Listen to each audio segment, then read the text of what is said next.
is time for Science Section on Sunshine. It is Beck with you. It's 15 minutes past 5 o'clock. Please welcome Dr. Rina to the studio. Hello, everyone. Term 4, day 1. Woohoo! Are your kids back today? They got the extra day. They are back today. Oh, nice. So some of the lucky or unlucky few, whichever way you look at it. Well, I was lucky because they were able to get up on time. Oh, no. Yeah, Day 1. Oh, well, you're like, my kids get up early anyway. Oh, so, you're lucky. Yeah, that was. But they've done well today. Yeah, just on the holidays, don't get to sleep in. But Dr. Rina, we're talking about hiccups. We are indeed, and would love to hear from your listeners about how they treat their hiccup episodes. Oh, as well. yes, best treatment 0429 985 985. So first question is, what causes hiccups? Yeah, so hiccups has the physiology of it. How it works in our body is we have a piece of flat muscles underneath our lungs. So, yep, you can kind of put your hands under your ribs, and that piece of muscle separates out our chest cavity and the belly cavity, the abdominal cavity. Is that our diaphragm? It's called the diaphragm. Yes! 100%. Woo-hoo! Go back. Yep. And so when your diaphragm contracts, okay, it becomes like a it draws your lungs to expand out, and it works together with other muscles near your rib cage as well. And that creates a lower pressure, and that draws the outside air into our lungs.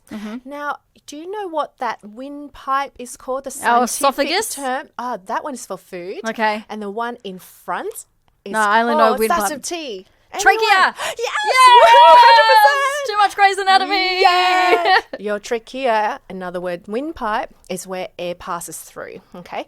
And so if you put your finger on your Adam's apple, kind of your throat underneath your jaw, you can feel that cartilage there. And that soft bone or cartilage holds it open when we're breathing in and out.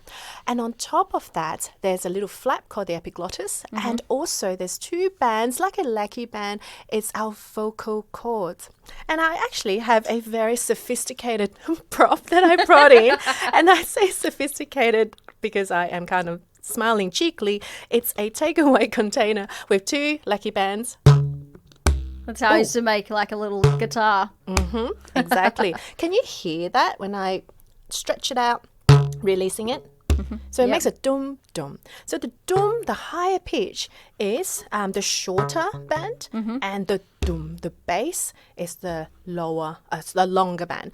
So in a similar way, I'll pass it to you. Thank you. Yep. Go for it. There we go. It's a bit of fun.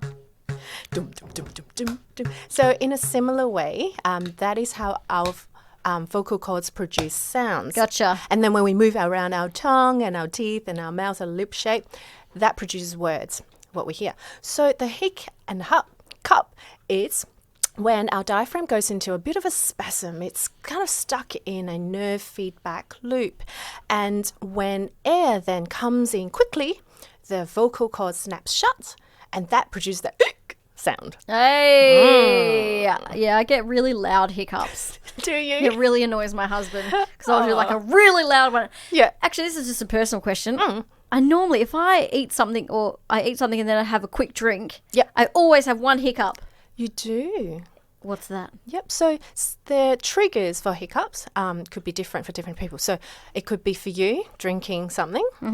It could be for someone else stress, anxiety. It could be physiological, like if you have stomach issues, that could also be a trigger. For the more chronic stuff, so what we usually experience is the transient type. Only lasts for a few seconds to minutes. And the chronic ones could be for years. You are with Beck on Sunshine. It's 23 minutes past 5 o'clock, and Dr. Rina is our guest, and we are talking about hiccups. We've got a little baby staying with us at the moment. She hiccups a lot. Yeah. So for babies, they actually, well, most of us, while we're still in our mum's uterus or womb or tummy, we would start to hiccup as early as 11 weeks. From conception. Oh, wow. Yeah, really, really early on. That's when we know that's the first hiccups that happens. And you're thinking, why would the baby do that, right? So babies usually obtain their oxygen from their mum's bloodstream. And the placenta provides that exchange, okay? So the mum's oxygen will enter through that way. And so it doesn't actually need its lungs, but what it is doing is training those muscles required for coming out into the world. That's what we think is the reason why babies do a lot of hiccuping. And just kind of sticks around then once you're born. And it sticks around for a little bit. Yeah. Is there like, because I know people can get like chronic hiccups. Is there a treatment for that? Yeah, so for longer terms, like maybe 48 hours plus days to years, I mean, there are medications for this, and also kind of nervous blocks and other methods as well. So you need some kind of medical intervention if it's distressing in particular. And so I don't know if you've heard, Beck, about the Guinness medical records. There was a gentleman, I think he hicked up for 68 years. 68. Yeah, I think his name was Charles Osborne from Iowa in the United States. 68 years. How was they not able to figure out how to do that? Maybe to he fix didn't that? mind it. Imagine if you were married to him. Yeah, I think he did have a family. You also would not be very good at hide and seek. What kind of jobs could you not have?